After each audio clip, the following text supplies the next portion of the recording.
Consider the differential equation this, और ए और B जो इसमें यूज हुए हैं वो कांस्टेंट है और पॉजिटिव कांस्टेंट है। एक कंडीशन गिवन है कि y0 जो है y नोट है, जब x पॉजिटिव इन्फिनिटी को टेंस करेगा तो y किसको टेंस करेगा, ये हमें फाइंड आउट करना है। यानी कि एक्चुअली हमें सॉल्यूशन का लिमिट फाइंड करना है। तो इसको हम दूसरे टर्म्स में इस तरह भी लिख सकते हैं, x tends to infinity yx। Problem की जो ब्यूटी है वो ये है कि ये जो प्रॉब्लम है एक तरह से डिफरेंशियल इक्वेशन और एनालिसिस को कंबाइन यहाँ पर देखने को मिलता है, क्योंकि लिमिट टाइप के जो प्रॉब्लम्स होते हैं वो नॉर्मली आईआईटी जैम में हमें ऐसे देखने को क्वेश्चंस नहीं मिलते हैं, तो वो हमें रियल एनालिसिस में मिलते हैं। तो यहाँ पर ये इसका एक पॉजिटिव बेनिफिट हो जाता है कि हमारी दोनों की प्रैक्टिस हो जाती है। तो this is good practice. Now जो डिफरेंशियल इक्वेशन है dy upon D x equal to A Y minus B Y square, ये जो डिफरेंशियल इक्वेशन है इस टर्म में भी y है और इसमें भी y है, तो आप इसमें वेरिएबल सेपरेबल मेथड अप्लाई कर सकते हैं। कहने का मीनिंग ये है D Y over A Y minus B Y square equal to D X, और आगे इसको प्रोसीड कर दीजिए। दूसरा जो सॉल्यूशन हम इसका निकाल सकते हैं, या इस डिफरेंशियल इक्वेशन को अगर आप ऐसे देखें कि अगर इस डिफरेंशियल इक्वेशन को 1 अपॉन वाई स्क्वेयर से, जो यहाँ पर ये है क्योंकि इस टर्म में भी y है इसमें भी वाई स्क्वेयर है, तो अगर मैं थ्रू आउट वाई स्क्वेयर से डिवाइड करा दूं तो ये मुझको जो मिलेगी डिफरेंशियल इक्वेशन वो कुछ इस तरह से होगी 1 upon y square d y upon D x equal to a upon y square y a upon y minus b. और इसको मैं लिख सकता हूं 1 upon y square d Y over D x minus A upon Y equal to minus B. अब ये reducible linear differential equation है, reducible linear differential equation, ये मुझे पता है linear differential equation.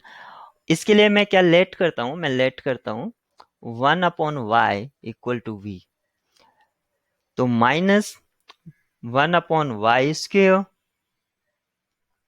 D Y over D x equal to d v, और इससे मुझे क्या मिलता है 1 upon y square d Y over D x equal to minus D v. तो मैं यहां पर जो ये फर्स्ट टर्म है इसको रिप्लेस कर सकता हूं,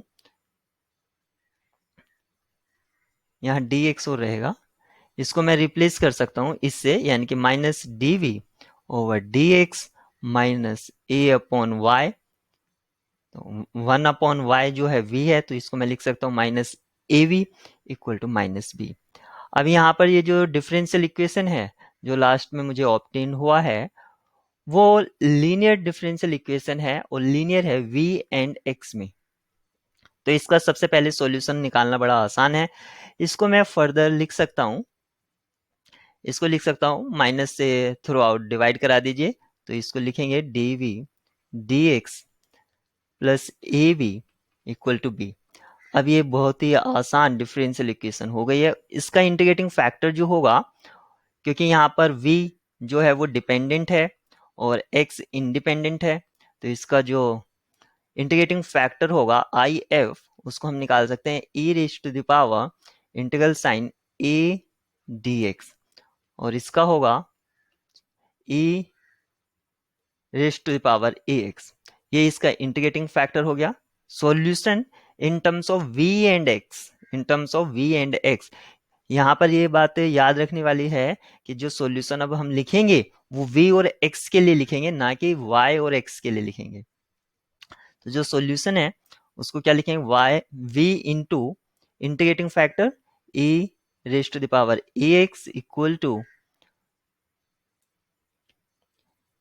b राइट हैंड साइड और integral sign integrating factor e raise to the power ax plus c। तो ये हमारा सॉल्यूशन आ गया है v एंड x में, लेकिन हमें तो ओरिजिनल इक्वेशन के लिए सॉल्यूशन लिखना है, तो v को रिप्लेस कर देंगे 1/y से, तो e raise to the power ax upon y equal to b और e raise to the power ax plus c, ये हमारा सॉल्यूशन ओरिजिनल के लिए हो गया है। अब जो गिवन कंडीशन है उसको यूज करेंगे, और इसको सबसे पहले मैं इसका इंटीग्रल साइन हटा देता हूं, ये लिख देंगे हम b upon A E raise to the power ax, क्योंकि integral of e raise to the power ax क्या होगा, e raise to the power ax upon a, तो वो मैंने यहाँ पर लिख दिया है। अब जो गिवन कंडीशन है y0 equal to y note, इसको मैं यूज करूंगा, तो ये हो जाएगा 1 upon y naught E raise to the power 0 equal to b upon a E raise to the power 0 plus c। यहाँ से मुझको जो c का वैल्यू मिलेगा वो मिलेगा 1 upon y naught equal to b upon a plus c. यहाँ से मुझको c का वैल्यू मिल गया, तो c क्या है 1 upon y naught minus b upon a, ये मुझको c का वैल्यू मिल गया है।